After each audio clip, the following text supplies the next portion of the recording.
next up we have Foxglove Watson, who is on the Art and Writing course. Can I invite you to come up, Foxglove? And this presentation is called Commodifying the Orient, Navigating the Ethics Underlying Consumption of Eastern Spirituality in the West. Over to you. Thank you.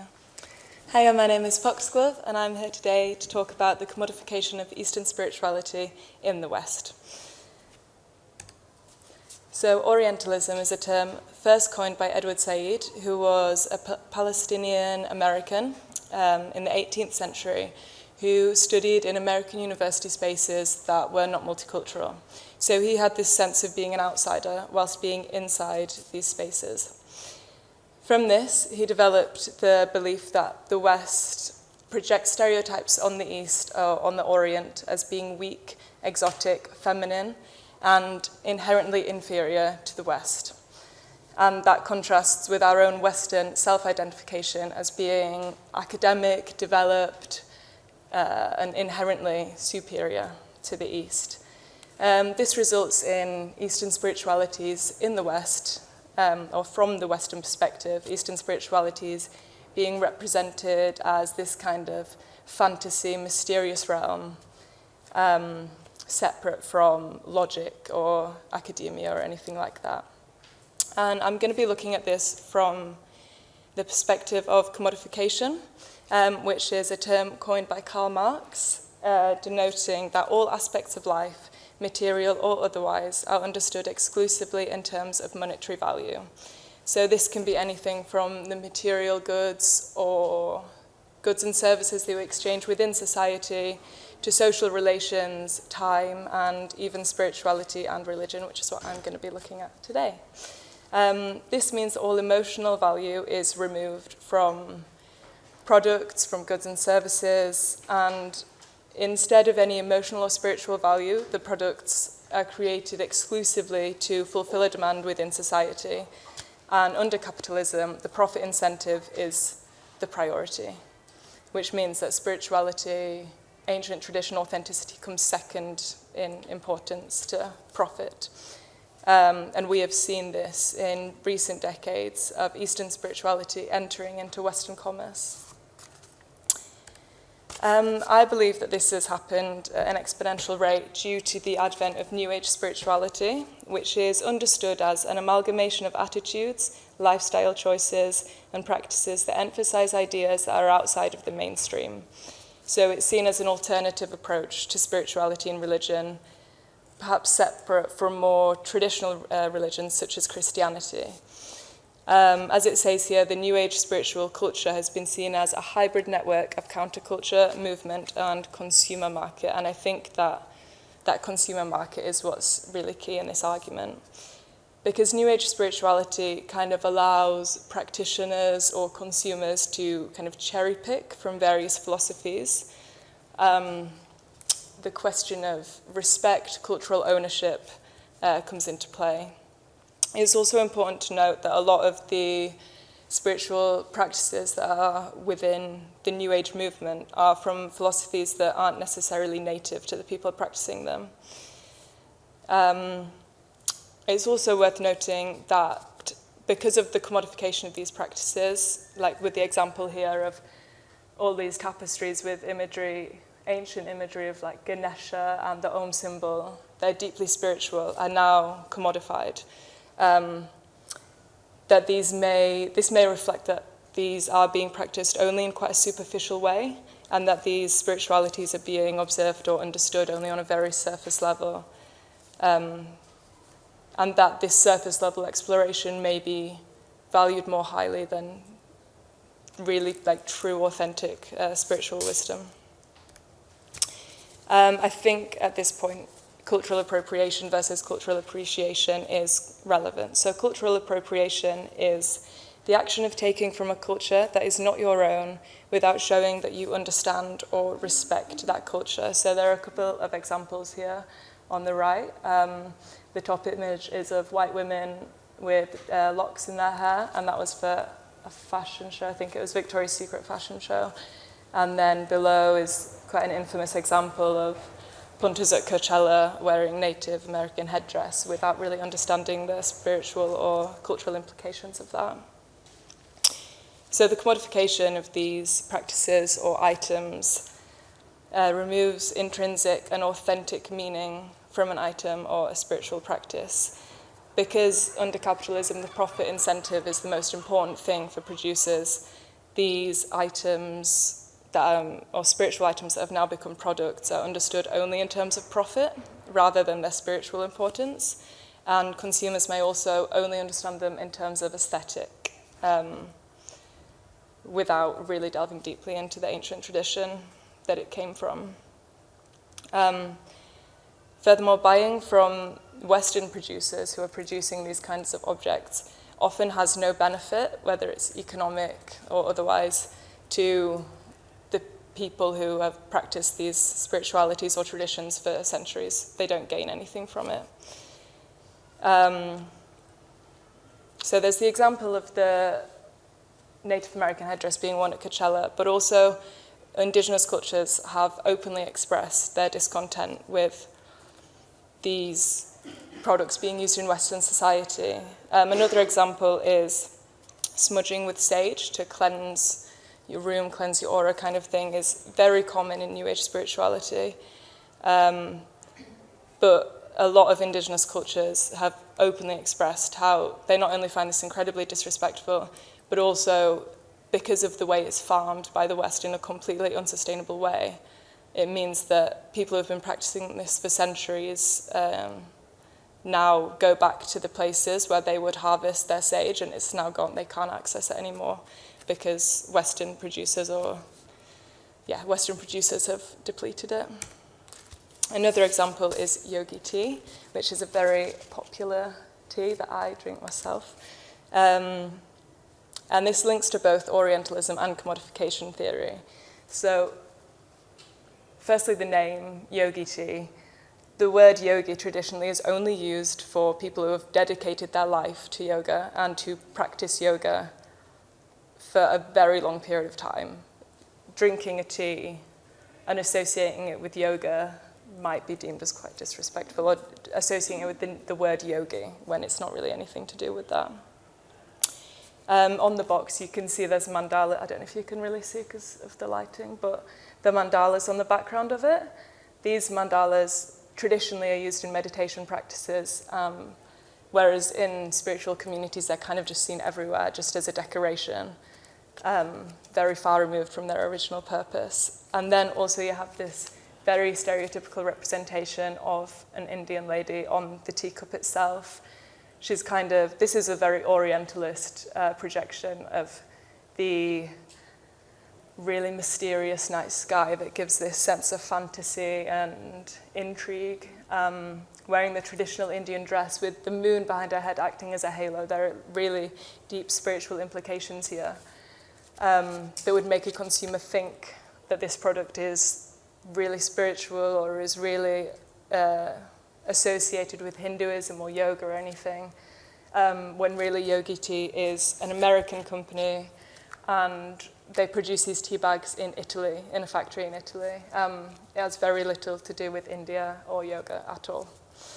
But this links to commodity fetishism, which is an extension of commodification theory, which pertains that social relations underlying production remains hidden. So a consumer has no idea what's going on behind the scenes of any social or exchange of goods and services. And this is, I think, an example of that. I think at this point we can consider how much responsibility lies with the consumer, because if they believe, or if we believe that we're buying a product that is authentic and traditional because it appears that way, are we really being deceived? Is it our responsibility? Is it our fault if we're engaging in disrespectful practice, like ignorant of it? Commodity fetishism occurs in almost every transaction. I think it's particularly relevant here because of the nature of the products. So, for example, if you go to like Ganesha in town or something, or these kind of online spiritual marketplaces, and you might buy like a pair of Thai fisherman trousers and they appear like they've been handmade, and that the money that you spend on that is going to somehow get back to a creator in Thailand or India or Nepal or something like this, but actually they're being made in a factory in England or something. So it might seem very different from how it is. It's manufactured that way specifically for producers to make a profit. We can question the ethics of that. It's also interesting because a lot of spiritualities, particularly Buddhism, is associated with minimalism. And one of the Four Noble Truths pertains that suffering is caused by attachment.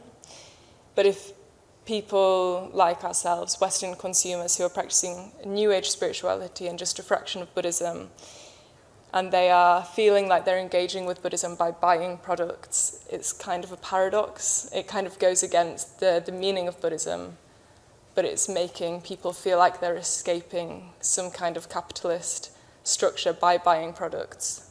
So it has this kind of counterculture statement, but perhaps isn't really providing that. This slogan kind of came into my mind when I was writing the article, that there is no ethical consumption under capitalism, and it's just reinforcing this idea of how much can a consumer really do when commodification happens in every single aspect of society, not just within the spiritual marketplace.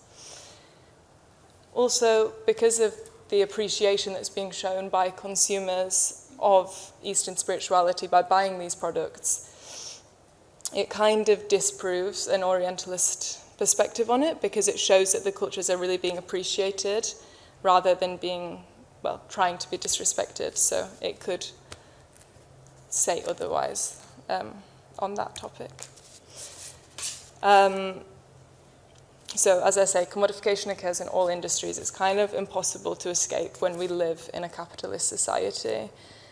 And it's also, I think, important to recognize that New Age spirituality might be more appropriate for a modern Western society, more so than traditional religions such as Christianity, that have seen a fall in practitioners or devotees in recent years. The percentage of Americans identifying as Christian declined by 12% between 2009 to 2018, whereas the percentage of Americans identifying as spiritual but not religious increased 8% 2012 to 2017. So there's quite a clear trend that more people are choosing to go down a more holistic, alternative spiritual path than traditional religions such as Christianity.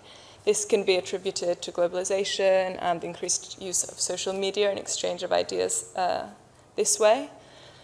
But I think also New Age spirituality might seem more appropriate in today's society because people can pick and choose what works for them, which might initially seem disrespectful in some ways. But when people are so busy and people live in a very hectic life, they can choose what works for them, and it's more flexible maybe than religions such as Christianity. I believe that social media has had a massive impact on this whole movement on New Age spirituality and how this has led to the commodification of Eastern spirituality. People sell themselves online, people become a product, become the advert. And I think this is another example of it. There is, if you type in like yoga on Instagram, the amount of kind of products that will come up selling you yoga when these people might not really, well, obviously we don't always know, but people who are selling these products may not fully understand or fully be a part of the spirituality that they're kind of selling. Say, for example, with yoga, all these yoga poses, the asanas of yoga, this is one of the 8 limbs of yoga. Yoga is a lot more vast than that. But people here, or if you go to yoga classes, they'll say, oh, hello yogis, like welcome yogis, all this kind of thing, when that's not really an appropriate use of the word. But yeah, I think that the nature of social media does decontextualize and package kind of any aspect of life into a small snapshot, into a small image that you can easily digest. But I think that when you include spirituality and religion in this, I think it can become quite disrespectful, especially when that spirituality or religion is not your own, or it's not native to you, or you might not fully understand it. However, I think there are a lot of benefits of social media within this context. Firstly, as I say, it's unfair to generalize every single content creator. We don't know from a snapshot on Instagram, which only shows a tiny aspect of someone's life, how well they understand what they're selling or what they're engaging in. We don't know. And also, social media provides a really big opportunity for authentic practitioners to share spiritual wisdom. So, as it says, the Dalai Lama currently boasts 2.1 million Instagram followers. So that's a massive platform to share genuine spiritual wisdom with the world. Spiritualities can be appreciated as important and beneficial to the world. Again, this would kind of negate the idea of Orientalism, that the West sees Eastern spirituality or Eastern culture as inferior to itself. But yeah, and then just some concluding thoughts. Commodification is present throughout all of capitalism. It's kind of impossible to avoid. So is it really the consumer's fault if this is happening? It may not necessarily equate to disrespect. Perhaps consumption, you show interest in something by buying products, so consumption would reflect a respect and appreciation. Some practitioners claim that yoga's mainstream adoption by the masses is undoubtedly positive. It's what its Indian forefathers would have wanted. I think that's obviously a subjective opinion, but I think a more raised awareness on yoga, meditation, Buddhism is, I would say, in my opinion, beneficial for the world in general. And that the commodification, the responsibility of that will probably lie more with the capitalist producer as opposed to the consumer who may be well-intentioned. But thank you, that's all I have.